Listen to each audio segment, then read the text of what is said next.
Je m'appelle Yves Kapler, je serai l'animateur de cette table ronde aujourd'hui consacrée au sujet « Être libre à l'heure du Big Data ». Il n'y a pas de point d'interrogation sur la feuille, donc c'est une affirmation. Petit point technique, nous avons une intervenante qui parlera pas en français, donc en anglais. Donc vous avez sûrement vos jolis stéthoscopes. Vous n'avez pas? Donc vous parlez tous anglais. Sinon vous ne comprendrez pas. Je pense que si vous n'en avez pas, ça peut être à l'entrée. Peut-être voir avec l'organisation. Toujours est-il que le canal est, pour l'anglais, le canal 4. Peut-être laisser un peu de battement si vous voulez vous en procurer un.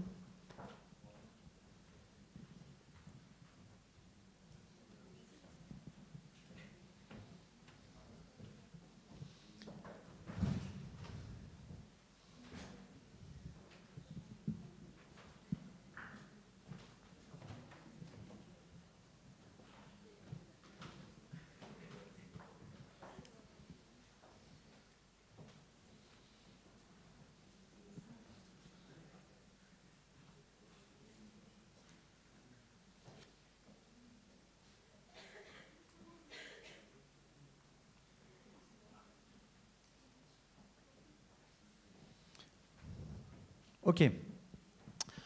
Avec nous, 3 intervenants ce matin. Mariale Moreno, qui travaille à l'université qui est chercheur à l'université de Grande-File. Guillaume Légier, qui est créateur d'une start-up qui, m'a-t-il dit, sert au président à gagner les élections. Mais je crois que c'est trop présomptueux. Il vous expliquera. Et Marcel Ribeiro Lobaudo de Mediashman, qui est comme on dit, un marketeur. Ce n'est pas un gros mot marketeur, c'est plutôt une qualité. Donc, comment ça va se passer? Ils vont prendre la parole chacun à peu près 10 minutes pour donner leur point de vue sur le sujet qui nous intéresse aujourd'hui. Ensuite, si vous voulez discuter avec eux directement, il y a un Meet the Speaker qui se passe un peu plus loin là-bas, et vous pourrez leur poser des questions-réponses. Donc pas de questions-réponses ici, pendant notre table ronde, mais bien après, pendant le Meet the Speaker. Voilà. Alors pour commencer, vous allez me trouver très impoli, mais je laisserai la parole à Mariale en fin d'intervention, en fin de table ronde. Peut-être laisser le mot du début à Guillaume Liéger. On est bientôt en période d'élection, c'est l'année prochaine, on en parle déjà beaucoup actuellement. Donc, il va peut-être se présenter en un mot et sa société, ensuite donner son point de vue et ses idées à propos du sujet qui nous intéresse ce matin. Guillaume, à vous. Merci beaucoup. Bonjour.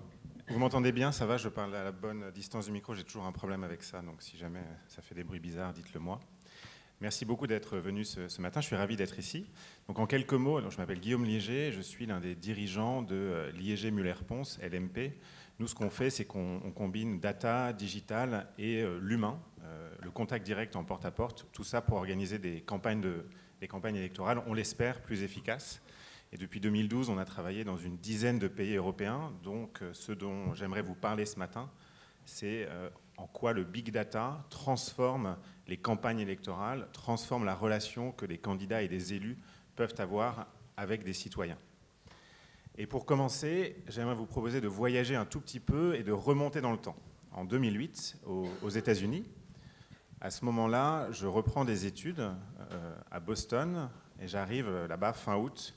Donc c'est 2 mois avant l'élection présidentielle, l'élection de Barack Obama. Et autour de moi, c'est un peu la folie autour de la campagne de Barack Obama. Tout le monde veut participer à la campagne, donc même moi qui n'avais jamais fait campagne auparavant, je suis tenté. Donc je vais sur le site de Barack Obama, je m'inscris. Et quelques jours plus tard, j'ai rendez-vous à 8 h du matin sur un parking à Cambridge, qui est la petite ville du Massachusetts où j'habitais à côté de Boston. Et là, on me dit, on va faire du porte-à-porte. Le programme, c'était 2 heures de porte-à-porte dans le New Hampshire, au nord de Boston. Donc le New Hampshire, c'est un swing state, un État indécis. C'est un État où l'élection se joue. Il y en a quelques-uns aux États-Unis. Le Massachusetts, par contre, c'est un État acquis aux démocrates. Donc ce que faisait l'équipe de campagne d'Obama, c'est qu'ils envoyaient des gens comme moi, des volontaires, dans le New Hampshire pour faire campagne. Et j'étais un peu intrigué par cette notion de porte-à-porte, parce que ça ne correspondait pas à l'idée d'une campagne du XXIe siècle que j'avais. Mais je trouvais ça marrant, donc j'y suis allé. Alors, le New Hampshire, c'est un État particulier, parce que sa devise, c'est « Live free or die », vivre libre ou mourir. C'est par ailleurs un État qui a un rapport un peu spécial avec les Français, puisqu'ils ont très mal pris le fait que la France n'intervienne pas en Irak en 2003. Et donc, mon binôme de porte-à-porte m'a tout de suite dit « ce serait bien si je me présentais comme Hollandais », si on me posait la question, sachant que les gens du New Hampshire ne font pas la différence entre l'accent hollandais et l'accent français. Donc on part faire du porte-à-porte, et juste avant de se lancer, juste avant d'aller frapper aux portes, on me donne une feuille sur laquelle il y a toute une liste d'adresses ciblées, précises, avec des données sur les gens qui y habitent. Donc on savait pour qui les gens avaient voté auparavant, et on savait quelle était la probabilité qu'ils votent pour Barack Obama à cette élection. Alors sur le coup, je suis un peu surpris, et je vais voir le responsable de l'équipe de volontaires en lui demandant comment la campagne peut avoir autant de données sur les électeurs. Parce qu'en France, en tout cas, dans ma famille, le vote, c'était quelque chose d'assez mystérieux. Il a fallu attendre le décès de mon grand-père pour que je comprenne qu'en fait, il détestait François Mitterrand, alors que je pensais qu'il avait toujours voté pour lui. Donc on ne parlait pas de ces choses-là dans ma famille. Et là, des gens que je ne connaissais pas, eh bien, je savais pour qui ils allaient voter, et je savais quelle était la probabilité qu'ils votent pour Barack Obama. Et donc là, ce responsable d'équipe me raconte une petite histoire et m'explique un peu comment tout ça fonctionne. Donc imaginez qu'à partir de données comme les marques de vêtements que vous portez, les journaux que vous lisez, les voitures que vous conduisez ou les vélos, la marque de vélo que vous utilisez si vous êtes plutôt à vélo, tout ça avec votre âge, votre niveau d'éducation, votre profession, et bien tout ça est utilisé pour faire tourner des algorithmes qui vont calculer une probabilité que vous votiez pour un candidat ou un autre. Et cette utilisation du big data pour identifier les électeurs à qui il faut parler, eh c'est un des piliers de la victoire de Barack Obama. C'est une des raisons qui fait que sa campagne a été aussi efficace. Cette idée d'aller cibler des électeurs individuellement, parce que, est-ce que certains d'entre vous ont déjà fait des campagnes électorales? Est-ce que vous avez déjà participé à une campagne électorale? Alors, en 2 mots, une campagne électorale, c'est très court, on a très peu de temps, donc on ne peut pas parler à tout le monde. Donc il faut choisir les gens à qui on va parler. Et grâce à ce big data électoral et ces modèles, l'équipe d'Obama ciblait les gens individuellement. Ils choisissaient les gens à qui ils allaient parler. Alors tout ça, ce ciblage individuel, c'est des choses qui sont vraies aux États-Unis. Mais ce n'est pas vrai en Europe et ce n'est pas vrai en France. Alors, ce n'est pas une question de temps, je ne pense pas que ça changera. On a un rapport à la vie privée, on a des systèmes juridiques et de protection des données qui sont très différents, donc je ne pense pas que ça arrivera en France. Néanmoins, ça ne veut pas dire que le big data électoral n'a pas aussi un effet sur la façon dont on organise des campagnes et dont on gagne des élections en France et en Europe. Le big data transforme également les campagnes électorales. Et pour cela, je pense que c'est une bonne chose. C'est une très bonne chose que les campagnes électorales soient mieux organisées, qu'elles utilisent plus de données, alors principalement pour 2 raisons. La première, c'est que ça permet à plus de gens de faire de meilleures campagnes. Et la deuxième, c'est que ça sert pas uniquement pendant les campagnes, ça sert aussi hors campagne, notamment lorsqu'on est élu et qu'on veut mieux gouverner. Alors tout d'abord, je vais vous parler de la première dimension, faire de meilleures campagnes, et pour ça, j'aimerais vous montrer une carte. La carte que vous voyez là, c'est la carte des 869 bureaux de vote parisiens. Un bureau de vote, en France, c'est le niveau le plus fin auquel on peut cibler, on peut faire du ciblage pour une campagne électorale. Grosso modo, c'est 1000 personnes. Dans une ville, c'est à peu près un gros pâté de maison. Donc c'est quand même relativement fin. Vous le voyez sur la carte. Un bureau de vote, c'est un découpage relativement fin d'un territoire urbain. Donc ce que l'on fait, c'est qu'on prend des données électorales et des données sociodémographiques, on fait tourner cela dans un modèle prédictif, un modèle économétrique qui va permettre d'estimer, bureau de vote par bureau de vote, le réservoir, le potentiel de voix à aller gagner. Donc ce que vous voyez là, c'est un travail de ciblage qui a été réalisé pour un client dont je tairai le parti. Mais en gros, plus le rose est foncé, plus le réservoir de voix à aller chercher est élevé. Et donc ça permet d'organiser mieux sa campagne, de savoir où aller parler aux électeurs. Ce qui est intéressant, ce n'est pas tant que ce soit nouveau d'utiliser des données dans les campagnes, parce que depuis très longtemps, les grandes campagnes présidentielles, pour les grandes villes, à Paris par exemple, utilisent des sondages, utilisent des données de sondage pour informer leur stratégie. Ce qui est nouveau, c'est que le big data électoral démocratise l'utilisation des données. Les sondages, c'est très cher. Et 95% des gens qui se présentent à une élection ne peuvent pas s'acheter de sondages parce que ça coûte tout simplement trop cher. Si vous êtes candidat pour devenir député, votre budget de campagne est près de 1000 fois inférieur à celui d'une campagne présidentielle. Il est hors de question que vous achetiez un sondage. Eh bien, grâce au big data électoral, on peut démocratiser l'utilisation des données à beaucoup plus de monde. Et ça, je pense que c'est une très bonne chose. Donc, première bonne chose, le big data permet à plus de monde de faire mieux campagne. Ça veut dire que c'est plus démocratique, le big data ? Le big data, c'est plus démocratique. Oui, c'est plus démocratique parce que plus de monde peut l'utiliser, mais ça permet aussi d'organiser de meilleures campagnes, c'est-à-dire de mieux utiliser le temps des gens qui vont aller sur le terrain et d'aller parler à des gens qui sont, j'allais dire, notamment à des abstentionnistes, à des gens qui pourraient s'abstenir. Eh bien, ces gens-là, on peut les identifier et aller leur parler pour essayer d'augmenter leur taux de participation. Donc ça, c'est la première dimension, mais ce n'est pas la seule. Il y a aussi une application hors campagne, lorsqu'on est élu. Lorsqu'on est élu, comme tout le monde, on voit le monde à travers sa propre expérience. Mais ça, ce n'est pas le propre des élus. Chacun de nous, on voit le monde à travers notre propre expérience. Et cette expérience est forcément biaisée. Pour une raison simple, c'est qu'on est tous entourés de gens qui nous ressemblent. Faites l'exercice autour de vous, vous verrez que vos amis, ils vous ressemblent un petit peu, ils sont un peu comme vous. Et c'est normal, il n'y a rien de mal à cela.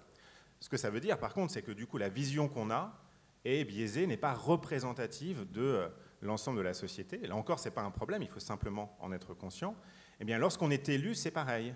Même si on va sur le terrain, même si on rencontre des électeurs, on rencontre une petite portion des électeurs. Et c'est important de se rendre compte de ça et d'essayer de prendre du recul pour comprendre ce que pense l'ensemble des gens de sa circonscription. C'est important d'avoir une vision la plus représentative possible lorsqu'on est élu, pour répondre à des questions comme où est-ce que, par exemple, la défiance vis-à-vis du politique est la plus forte? Où est-ce qu'on voit un sentiment anti-européen qui monte? Où est-ce que le vote chute plus vite qu'ailleurs, ce qui reflète, là, encore une fois, un sentiment de défiance vis-à-vis de la politique? Et pour tout cela, pour répondre à toutes ces questions, le big data peut aussi aider, les gens, une fois qu'ils sont élus, à prendre de meilleures décisions pour mieux gouverner. Alors, je vais vous donner un exemple de comment ça fonctionne à travers un projet sur lequel on a travaillé il y a quelques mois pour le mouvement d'Emmanuel Macron qui s'appelle En Marche. Donc, la première chose que ce mouvement a fait, c'est d'organiser une grande campagne de porte-à-porte pour aller écouter des gens un peu partout en France. Et c'était du porte-à-porte, non pas pour convaincre des électeurs de voter pour Emmanuel Macron, c'était une campagne pour écouter des citoyens. Donc, un peu partout en France, des milliers de volontaires sont allés frapper aux portes en posant 8 questions aux Françaises et aux Français. Et grâce à cela, aujourd'hui, le mouvement En Marche a une base de données gigantesque de dizaines de milliers de conversations qui sont en train d'être analysées en ce moment à travers des algorithmes de traitement du langage, puisqu'il y a beaucoup de matière. Mais grâce à cela, le diagnostic qui va être publié d'ici quelques semaines, je crois d'ici la fin du mois, eh bien, on peut espérer qu'il donnera une vision beaucoup plus précise et beaucoup plus riche de la France que ce qu'un sondage pourrait faire. C'est-à-dire que tout ce qui a été dit et récolté auprès des gens en porte-à-porte est passé, entre guillemets, dans la machine pour devenir des données numériques, c'est ça? Exactement, donc après c'est utilisé, donc les gens ont répondu aux questions de façon très ouverte, donc c'est vraiment des conversations qui ont été enregistrées, et donc pour cela, ça fait des millions de mots, et bien ces millions de mots, il faut utiliser ce qu'on appelle, en anglais c'est le terme est Natural Language Processing, je ne suis pas un expert, mais en français je crois qu'on dit c'est plus ou moins de l'analyse sémantique, donc ce sont des algorithmes qui vont analyser les mots et identifier des tendances, des tonalités, des associations de mots, des corrélations, et tout cela permettra d'avoir, on l'espère, le mouvement En Marche l'espère, d'avoir une vision assez riche de ce qu'est la France aujourd'hui, vision que vous n'aurez pas si vous vous contentez par exemple de lire un sondage qui pose, lui, la plupart du temps, des questions fermées. Donc voilà un peu 2 exemples, un exemple en campagne, un exemple hors campagne de la façon dont le big data électoral peut permettre de faire un petit peu avancer les choses. Mais peut-être pour conclure, une limite, donc moi je crois beaucoup à toutes ces choses, je trouve que c'est formidable le big data appliqué aux campagnes électorales. Si vous regardez la carte qui est là, elle est jolie, mais c'est une carte. Cette carte-là, s'il n'y a pas des gens, des personnes, de l'humain, pour aller ensuite parler aux électeurs, ça reste une carte. Toute seule, elle ne fera rien. Donc, et ça, les meilleures campagnes au monde, je prends en référence celle de Barack Obama, l'ont comprise. Il ne s'agit pas surtout de collecter des millions de données, il s'agit aussi de mobiliser des milliers, voire des millions, comme c'était le cas pour Obama, de volontaires pour que ces gens ensuite aillent sur le terrain, échanger, écouter, parler avec des citoyens. Donc, si je devais résumer en une phrase, le big data, c'est très bien, mais le big data avec du big human, c'est encore mieux. Merci. C'était un des conclusions ou des préceptes de la campagne de Barack Obama, c'est que j'avais lu quelque part, j'ai plus les chiffres, un tweet fait gagner, je sais pas, une voix tous les 100 000 tweets, etc. Ils se sont aperçus que le porte-à-porte, ce bon vieux porte-à-porte, était le plus rentable en termes de gain de voix. Ça veut dire que ce fameux big data, cette collecte de données à grand niveau, ne remet pas tellement en cause des fondamentaux de la campagne politique. En effet, parce que le porte-à-porte, c'est pas nouveau. Ça a un siècle ou plus. Mais en effet, ce que vous faites référence à des expériences scientifiques qui ont été menées depuis une quinzaine d'années aux États-Unis et qui ont mesuré très précisément, alors si ça vous intéresse, je peux vous parler de la méthodologie, j'adore en parler, mais vous allez dormir. Mais elle est très rigoureuse et elle permet de mesurer en effet le nombre de voix que fait gagner un coup à une porte versus un tweet ou un email ou un courrier ou un appel téléphonique ou le fait de mettre une affiche dans la rue. Tout cela a été mesuré. Il y a un bouquin de référence, si ça vous intéresse, qui s'appelle Get Out the Vote, qui est publié chaque année et mis à jour chaque année et qui fait la synthèse de tout cela. Et en effet, un tweet, ça fait gagner 0 voix, malheureusement, et le porte-à-porte, c'est à peu près 1 sur 14. Donc une personne sur 14 change d'avis lorsqu'on fait du porte-à-porte. Il y a un paradoxe, parce que notre sujet, c'est être libre à l'heure du big data. Est-ce qu'il n'y a pas un paradoxe entre finalement ce que vous disiez, plus de démocratie, parce que plus d'accès à plus de personnes dans les campagnes électorales, et en même temps, nous autres citoyens confions de plus en plus de données. On ne sait pas toujours d'ailleurs à qui, comment on les confie. Donc est-ce qu'il n'y a pas un petit paradoxe entre plus de démocratie d'un côté et plus ou moins de liberté de l'autre? C'est certain que tout ça, ça vous rend moins libre de refuser la visite de quelqu'un en porte-à-porte, donc en effet. Non, après, je pense qu'en termes de protection des données, on est extrêmement bien protégé en Europe continentale. L'Angleterre, c'est un peu différent. Donc on est extrêmement bien protégé. La CNIL a des règles extrêmement strictes. Donc je pense que là encore, il y a beaucoup de barrières. Et puis, peut-être, il y a souvent aussi un mythe. Encore une fois, j'ai un peu essayé de conclure là-dessus. Collecter des données pour collecter des données, ça a peu d'intérêt. Il faut savoir comment on va les utiliser. Et encore une fois, des données toutes seules, ça ne sert à rien. Ensuite, il faut encore aller utiliser ces données pour parler aux gens. Et moi, ce que je retiens davantage que ce risque, il y a toujours un risque en effet. Mais plus que ça, je trouve que le fait que le contact direct, le fait que des gens parlent à des gens, que cela revienne au cœur des campagnes électorales, je trouve que c'est plutôt une tendance très positive.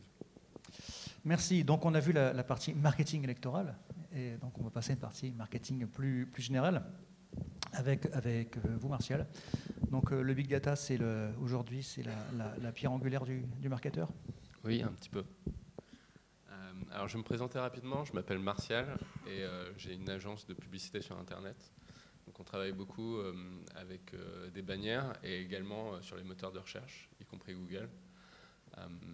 Et aujourd'hui on utilise le big data, ouais, c'est beaucoup mieux, pour analyser vos comportements, savoir ce que vous cherchez, ce que vous voulez, et puis vous le donner.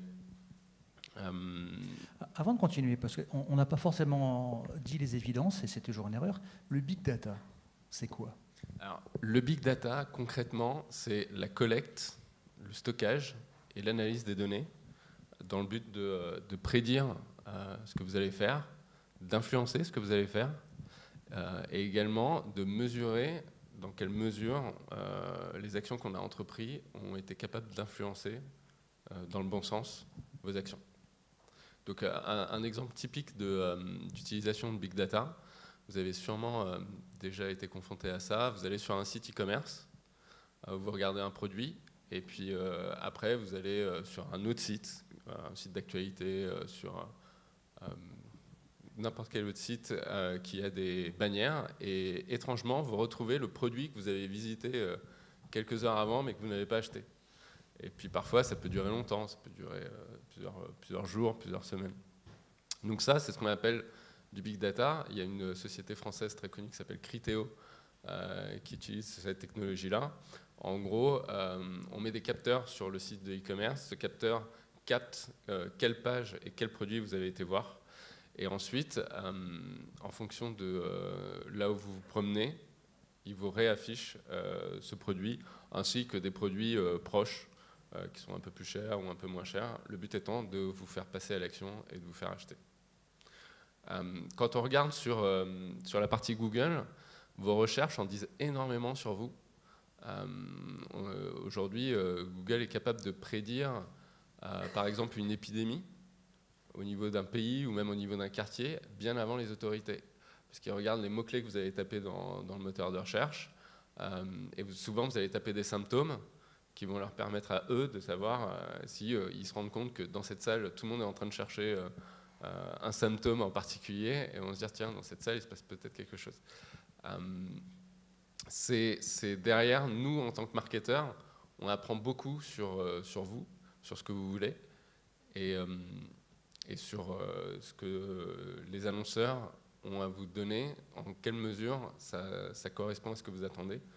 Et derrière, il y a un flux d'informations régulier entre vous et les annonceurs qui permet de faire évoluer beaucoup plus rapidement qu'avant les produits et d'adapter l'offre beaucoup plus vite à la demande. Je ne sais pas si vous êtes au courant de tout ce que Google sait sur vous. Si vous voulez en avoir C'est une bonne question. Ouais. Dites-nous. Si vous voulez en avoir une idée, vous pouvez taper dans votre navigateur préféré myactivity.google.com. Si vous faites ça, vous allez découvrir qu'en fait, vous allez retrouver ce que vous avez recherché là récemment, peut-être depuis ce matin. Je pense qu'on va perdre tout le monde là. Les smartphones vont sortir. On va perdre tout le vous monde. allez découvrir les pages que vous avez consultées, les vidéos que vous avez regardées aujourd'hui, mais aussi hier, il y a un an. Je ne sais pas si vous vous souvenez où est-ce que vous étiez il y a un an à cette heure-ci. Ici. Ici. Google, en tout cas, s'en souvient et vous pouvez avoir accès à ces informations. Alors, ce qui est intéressant quand vous travaillez avec le Big Data, c'est que vous vous rendez compte que finalement, donc le sujet aujourd'hui, c'est la liberté, on n'est pas si libre que ça. Et quand on regarde les statistiques, aujourd'hui, il y a aussi les données que vous pouvez acquérir sur vous. Donc là, par exemple, vous venez d'accéder à tout un tas de données sur vous. Mais peut-être certains d'entre vous utilisent des trackers d'activité ou des choses de ce genre. Ça vous donne des informations sur vous. Et quand vous regardez ces informations, vous vous rendez compte que finalement, vous êtes assez prévisible que... J'ai lu dans un article il y a un an ou deux que les enfants qui sont nés, donc en 2015, ne connaîtraient pas la privacy, la confidentialité. Vous confirmez ? Alors, effectivement, il y a tout un débat autour de la confidentialité. Et c'est vrai que quand on regarde un livre comme 1884, on se dit waouh, c'est de la science-fiction, ça fait peur. Et puis en même temps, quand on regarde la loi qui est passée l'année dernière sur le renseignement, qui dit qu'on peut écouter vos téléphones, on peut vous traquer sur Internet pour des raisons de sécurité intérieure, on se dit ma vie privée, c'est un concept de plus en plus flou et effectivement qui pourrait disparaître. Maintenant, je pense qu'il y aura toujours une vie privée, d'une part, et d'autre part, je pense que par contre, faire de la vie privée le point clé de la liberté, ça me semble un peu léger dans la mesure où, si vous regardez les personnes qui incarnent la liberté, sont plutôt des gens qui ont fait quelque chose de public. C'est vos actions qui font votre liberté. C'est votre capacité d'agir. Et aujourd'hui, le problème avec la liberté, c'est aussi le problème avec le cerveau, c'est que c'est un truc formidable. Malheureusement, on n'a pas eu de mode d'emploi. Alors, il y a une science, on va dire, intéressante qui s'appelle la PNL, je ne sais pas si quelqu'un en a déjà entendu parler, ou la programmation neurolinguistique, qui consiste en fait à programmer votre cerveau à partir des mots, puisque un des concepts clés de cette science, c'est de dire que vous ne vivez pas dans le monde réel. En fait, entre vous et la réalité, il y a toujours le langage. Et votre réalité passe par une représentation de la réalité. Vous connaissez sûrement le célèbre tableau de Magritte. Ceci n'est pas une pipe. En l'occurrence, une illustration d'une pipe n'est pas une pipe. Ce que nous apprend la PNL, c'est à nous servir de notre cerveau, et c'est assez intriguant comment ça rejoint l'utilisation que nous, marketeurs, aujourd'hui, on fait du big data. Et l'une des premières choses que ça nous enseigne, c'est qu'en fait, il y a un cycle d'apprentissage qui commence par savoir que vous ne savez pas. C'est-à-dire que quand vous voulez apprendre à faire du vélo, au début, vous êtes inconsciemment incompétent. Vous ne savez pas que vous ne savez pas faire du vélo. Et puis quand vous montez sur le vélo, là, vous devenez consciemment incompétent. Vous savez que vous ne savez pas faire du vélo. Puis ensuite, vous apprenez à le faire. Donc à chaque fois, il va falloir vous concentrer sur pédaler, etc. Et ensuite, ça va devenir un réflexe et vous saurez le faire de manière mécanique. Après, on ne sait plus qu'on sait, c'est la dernière étape. Exactement. Il y a 5 étapes comme ça. Ouais. Okay. Ce qui est intéressant avec le big data, c'est que finalement, d'abord, ça vous montre que vous n'êtes pas si libre que ça. Et l'autre chose qui est intéressante avec la PNL, c'est que si vous voulez être libre, il faut déjà déterminer qu'est-ce que vous voulez, quel est votre objectif. Et en fait, quand on demande aux gens « mais tu veux quoi ?» une des réponses qu'on a le plus souvent, c'est « je sais pas ». Alors du coup, forcément, c'est facile pour un parti politique, quand il arrive chez vous et que vous ne savez pas ce que vous voulez, que vous ne savez pas pour qui vous allez voter, de vous aiguiller, de vous influencer pour voter pour lui. Mais si vous savez ce que vous voulez, par contre, ça va être beaucoup plus difficile. Et l'autre point, c'est nous, marketeurs, on utilise l'information. L'information, il y en a partout, elle est abondante. Vos téléphones produisent de l'information en permanence. Mais cette information, elle est aussi accessible pour vous. Et je pense qu'aujourd'hui, une des manières d'être libre, c'est d'utiliser l'information qui est disponible pour savoir comment atteindre vos objectifs. Sachant qu'aujourd'hui, on distingue deux types d'informations. D'un côté, il y a l'information utile, celle que vous allez pouvoir utiliser pour atteindre vos objectifs. De l'autre côté, il y a une information qu'on peut dire inutile ou toxique.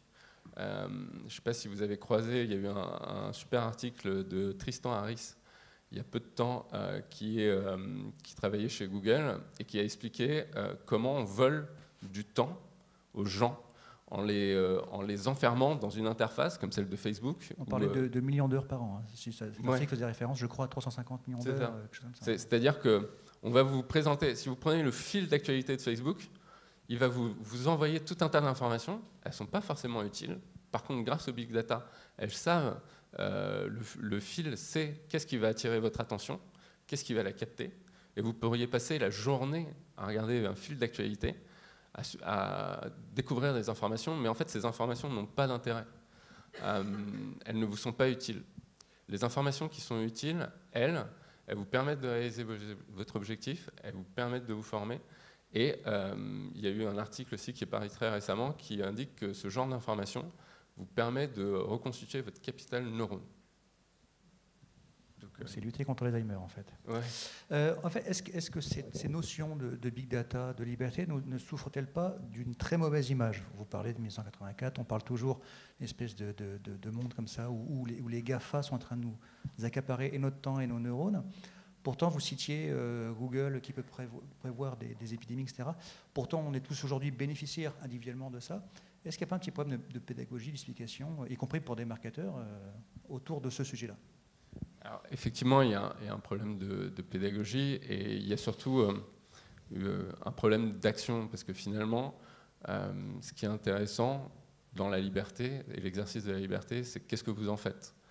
Et quand des gens essaient de vous retenir derrière un ordinateur, ils vous empêchent d'utiliser votre liberté. Et on pourrait croire que tous les marketeurs veulent vous garder derrière un ordinateur. Mais non, moi je travaille pour des gens qui vont essayer de vous proposer des services, des activités sportives, des choses comme ça, ou même de l'enseignement.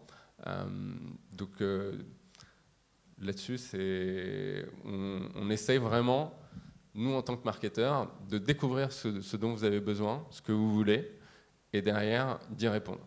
C'est la même question que pour Guillaume, mais pour les produits de consommation, les services. Est-ce que le big data permet de vendre mieux ou de vendre plus? Est-ce que les bonnes vieilles méthodes de vente restent les mêmes ou est-ce que ça introduit une révolution? Non, ça a tendance à introduire une révolution, je pense, parce qu'on vend mieux avant de vendre plus, puisque on est capable de savoir beaucoup plus rapidement ce que vous voulez et d'influencer aussi votre demande et de voir dans quelle mesure on a été bon dans le fait d'influencer votre demande. Vendre plus, je pense qu'on peut aussi arriver à vendre plus. Maintenant, il y a un moment où la surconsommation monte ses limites et finalement on va de plus en plus aller aussi vers de la qualité. Donc plutôt que de vous vendre 10 fois un t-shirt qui va s'abîmer en 10 jours, on va peut-être plus essayer de vous vendre un t-shirt qui va durer beaucoup plus longtemps. Faut savoir que l'information aujourd'hui, elle marche dans plusieurs sens. Nous, en tant que marketeurs, on utilise l'information. Les annonceurs utilisent l'information, mais vous aussi, vous l'utilisez au quotidien. Je veux dire, vous faites des tweets, vous postez des messages sur Facebook, vous avez peut-être des blogs sur lesquels vous postez vos avis sur les produits, etc. Donc le monde est beaucoup moins cloisonné qu'avant. Aujourd'hui, l'information est disponible.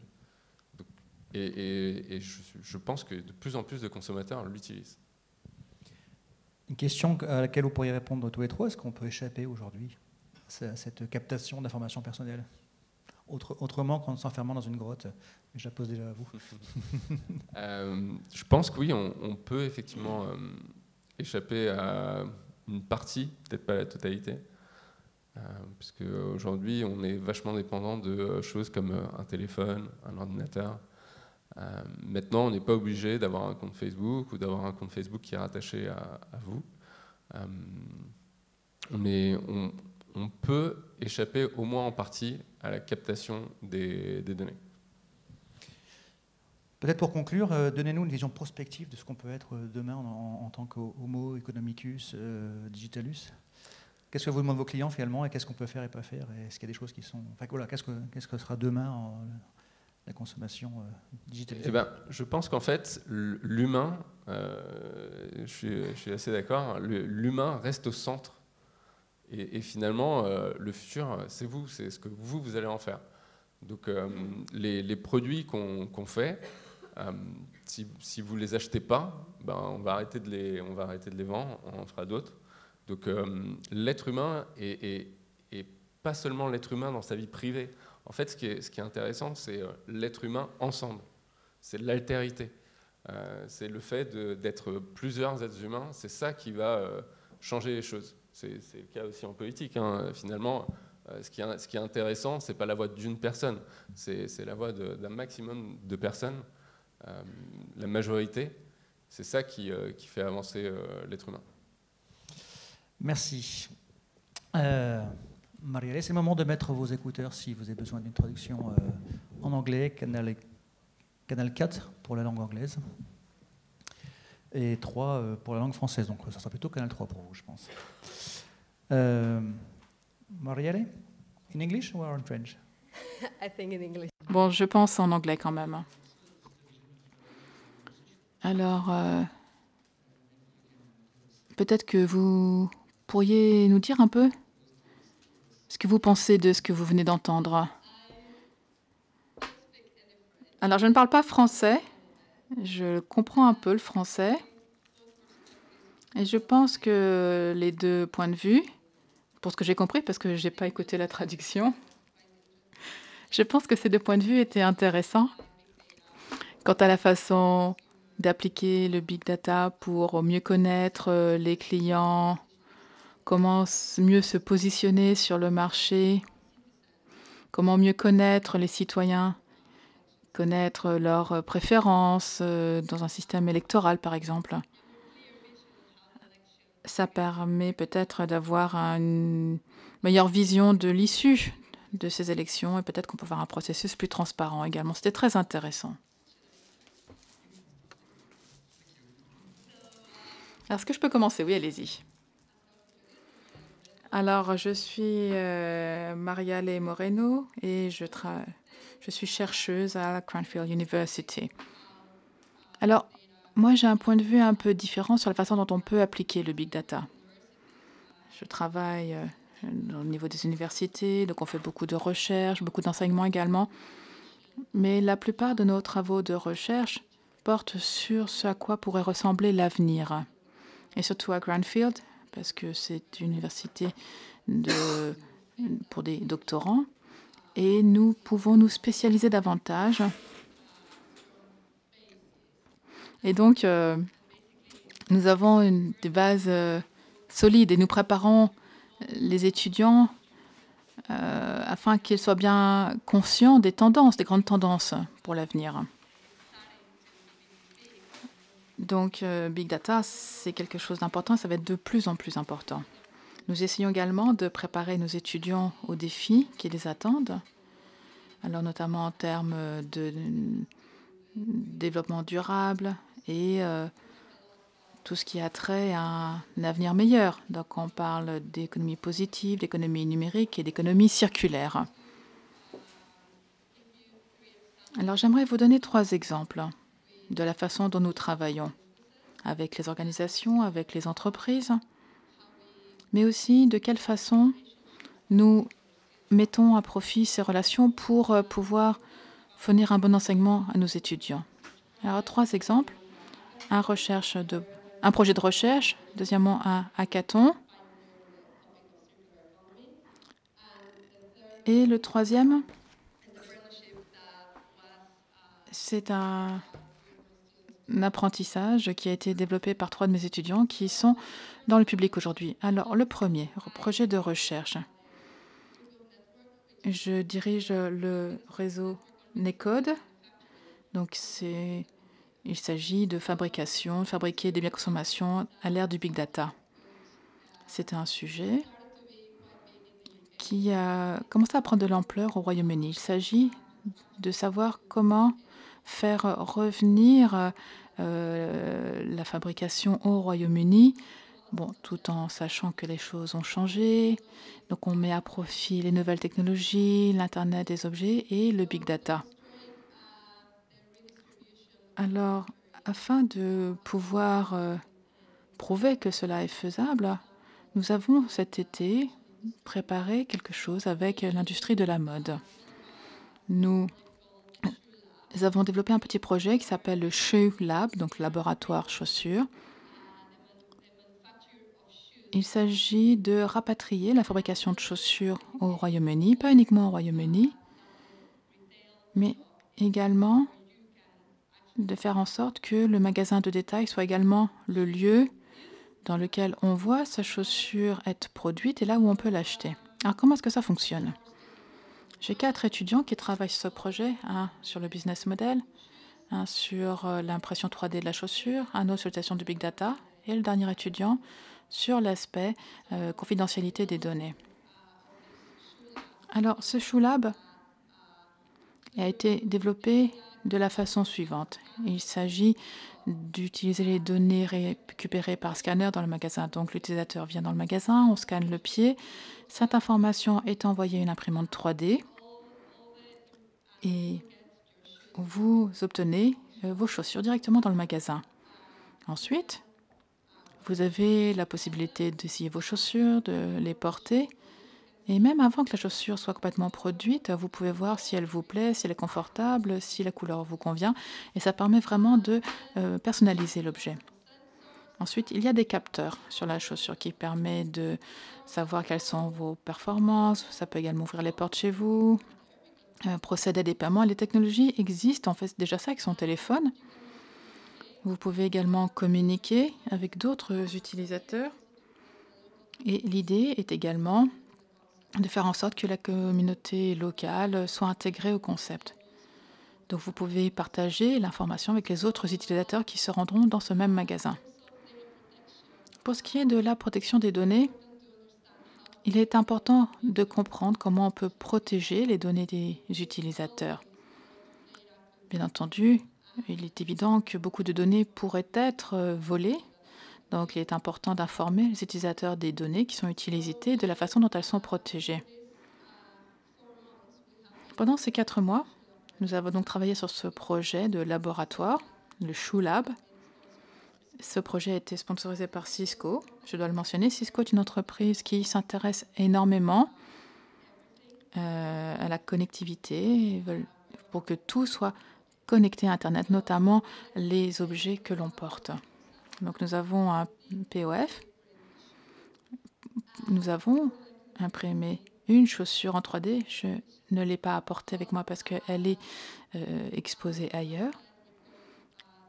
Mais il y a un site web, recodenetwork.com, qui fournit beaucoup d'informations sur ce projet et je vous invite à aller le consulter. Ensuite, nous allons présenter ce projet lors d'autres événements. Il y a un deuxième projet dont j'aimerais vous parler, c'est le hackathon que nous organisons avec Cisco, la Fondation Ellen MacArthur et Philips. Pendant 3 jours à Cranfield, nous avons rassemblé un grand nombre d'étudiants et nous leur avons lancé un défi. Ils avaient pour mission de réfléchir à la façon de connecter des données de santé personnelle. Alors ça peut être des rasoirs, des brosses à dents, et de faire en sorte que ces informations puissent servir à l'économie circulaire. Donc il s'agit de comprendre le schéma d'utilisation, par exemple, de la brosse à dents ou d'un rasoir. Et grâce à ce schéma, on sait si cet objet doit être réparé, doit être rapporté au fabricant afin d'être recyclé, par exemple. Enfin, il y a d'autres business models qui peuvent également être envisagés. Donc, ce hackathon a duré 3 jours et il n'a pas uniquement été réalisé à Cranfield, il a également été réalisé dans d'autres universités telles qu'au MIT aux États-Unis et également en Inde, MIT. Et nous avons mis en place des nouveaux business models que Philips pouvait utiliser, donc des idées qu'ils pouvaient mettre à profit au sein de leur entreprise. Et le troisième projet dont j'aimerais parler, c'est Saybit. C'est une application concernant les déchets alimentaires. Et Dorothée et Lolaro sont là, dans la salle. Et pendant l'année qui s'est écoulée, ils ont développé cette application. Et c'est très intéressant. Il y a beaucoup d'applications qui existent déjà afin de vous aider à gérer les déchets alimentaires. Mais dans leur proposition, ce qui est nouveau, c'est que cette application vous aide à savoir non seulement comment planifier vos listes de courses, mais ça vous aide également à faire savoir aux commerçants quels sont les produits que les gens souhaitent acheter. Et cela aide les consommateurs, les fournisseurs, les commerçants à mieux passer leurs commandes afin d'être plus en phase avec la demande. Voilà donc les 3 exemples de la façon dont nous travaillons avec le Big Data et de la façon dont nous mettons en œuvre ces concepts du Big Data à l'université Cranfield. Merci, Maria-Allé. On est proche de la fin. Une question que je vais poser à vous 3, une question commune, une question pas forcément simple, une réponse, si vous pouvez, assez synthétique. Est-ce que l'utilisation des données à grande échelle, et dont vous nous avez dit qu'elle allait se poursuivre et s'amplifier, est-ce qu'elle doit s'accompagner de plus d'éthique et comment? Guillaume? Question difficile. Non, mais évidemment, moi je suis elle doit être accompagnée de plus d'éthique, mais en fait, il ne s'agit pas tant de réfléchir aux règles. Dans la plupart des pays européens dans lesquels on a fait campagne, en Angleterre, en France, en Espagne, en Italie, en Allemagne, il y a des règles très strictes. Très strictes. Il n'y a pas besoin de les inventer. Il faut simplement s'assurer que les gens les appliquent. Elles sont réalistes ces règles? Oui, elles sont très réalistes et elles sont en plus en train d'évoluer. Moi, en tant que société, on a un dialogue avec la CNIL, parce que la CNIL veut mieux comprendre comment l'usage des données dans le champ électoral a évolué. Et donc, on a un dialogue avec eux. Ils sont venus nous voir plus d'1 an avant l'élection présidentielle pour mieux comprendre comment ça se passait. Donc, la législation, Elle n'est pas encore parfaite parce qu'elle a été élaborée en chambre, mais très clairement ça change parce que les gens de la CNIL s'intéressent à ce qui se passe sur le terrain. Donc je pense que plus d'éthique, c'est pas plus d'éthique, l'éthique existe, enfin, les règles existent, il faut effectivement qu'elles soient appliquées maintenant par les acteurs. Mais encore une fois, derrière tout ça, il y a un peu le mythe que les données, ça fait des choses formidables. C'est vrai, mais la collecte, si on a une énorme base de données et qu'on ne réfléchit pas à l'usage qu'on va en faire, je vais vous donner un exemple. En 2012, Nicolas Sarkozy a acheté un énorme fichier avec des millions de noms de gens c'était des fichiers obtenus par, je crois que c'était des bases de cartes bancaires ou Amex ou je ne sais plus. Et en fait, il y avait des mails. Et puis il s'est dit, super, j'ai des millions de mails, je vais pouvoir envoyer un mail à plein de gens et je vais gagner plein de voix. Ben, en fait, envoyer des mails à des gens pour gagner des voix, ça ne marche pas. Donc il faut bien comprendre l'usage que l'on peut faire des données. Et ce n'est pas tant le fait d'amasser des données qui est important, c'est de bien comprendre comment est-ce qu'on va les utiliser par la suite. C'est la même question. Je le rejoins pas mal et je pense qu'effectivement, l'exemple de la base de données, aujourd'hui il y a des règles, il y a des gens, typiquement la CNIL, qui font respecter ces règles. Ces règles, elles évoluent régulièrement. Maintenant, c'est vrai que nous, on est une génération qui a baigné dans la technologie.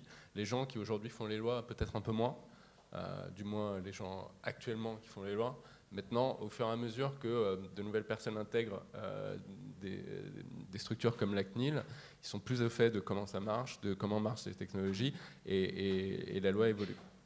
Ça, c'est le premier point. Le deuxième point, c'est que finalement, il y a aussi du bon sens. Et il y a aussi vous, ce que je disais tout à l'heure, vos actions. C'est-à-dire que, oui, quelqu'un peut aller chercher une base email et vous envoyer un mail. Vous ne le connaissez pas, de nulle part, il vous envoie un mail. Il envoie un mail à 1, 2, 10 millions de personnes. C'est interdit par la CNIL. La CNIL n'autorise pas à quelqu'un à vous envoyer un mail si vous ne lui avez pas donné votre autorisation. Quand bien même quelqu'un s'amuserait à le faire, qu'est-ce qui va se passer ? Dans le meilleur des cas, vous n'allez pas prêter attention à son email. Mais vous pourriez aussi avoir une image négative de cette personne. Vous voyez, vous pouvez vous dire, mais quelle est cette personne qui fait intrusion comme ça chez moi ? Faut savoir que ce qu'on appelle le permission marketing, le marketing de permission, aujourd'hui, ça fait loi, quoi. Donc, vous avez une telle capacité à zapper et à critiquer ouvertement en lieu public sur Internet une personne que voilà, il y a une éthique qui devrait se faire d'elle-même. C'est pareil, on parlait du remarketing de Criteo tout à l'heure. À un moment, si je suis une marque et que je passe mes journées à vous afficher une bannière plusieurs fois par jour, finalement, l'impact publicitaire il va être négatif. Au lieu de vous donner une bonne image de la marque, vous allez en avoir une mauvaise image. Donc je pense qu'il y a une éthique, qu'elle est en train d'évoluer, qu'elle suit peut-être avec un petit peu de retard. Maintenant, il y a aussi vos actions qui font que finalement, il y a aussi des notions de bon sens. Le consommateur a un rôle à jouer. Ouais. Marielle, same question, but maybe for not. Marielle, même question pour vous, mais peut-être pour des acteurs non français. Alors, la CNIL, c'est en France, mais ailleurs. Alors, est-ce que le big data, ça signifie qu'il faut davantage d'éthique ? Donc, est-ce qu'il faut plus d'éthique à l'ère du big data ? Alors, je pense que oui, effectivement, il faut plus d'éthique dans le monde des affaires. Il y a une espèce de grand trou noir dans la législation quant à la façon d'utiliser le big data. Et si les gouvernements n'adoptent pas des législations adéquates et des réglementations, notamment à l'encontre du monde des affaires, eh bien, les choses ne vont pas dans le bon sens, je pense. Je dois dire, je pense, parce que c'était très très intéressant.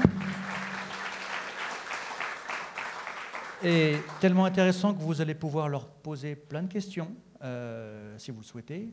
C'est dans l'espace Meet the Speaker, à côté. Ils auront quelques minutes, je crois que c'est à peu près un quart d'heure, à vous consacrer pour répondre aux nombreuses questions soulevées par l'utilisation du Big Data. J'espère qu'on a répondu à certaines d'entre elles. Et je vous remercie de votre attention. Et la prochaine conférence commence dans 10 minutes. Merci.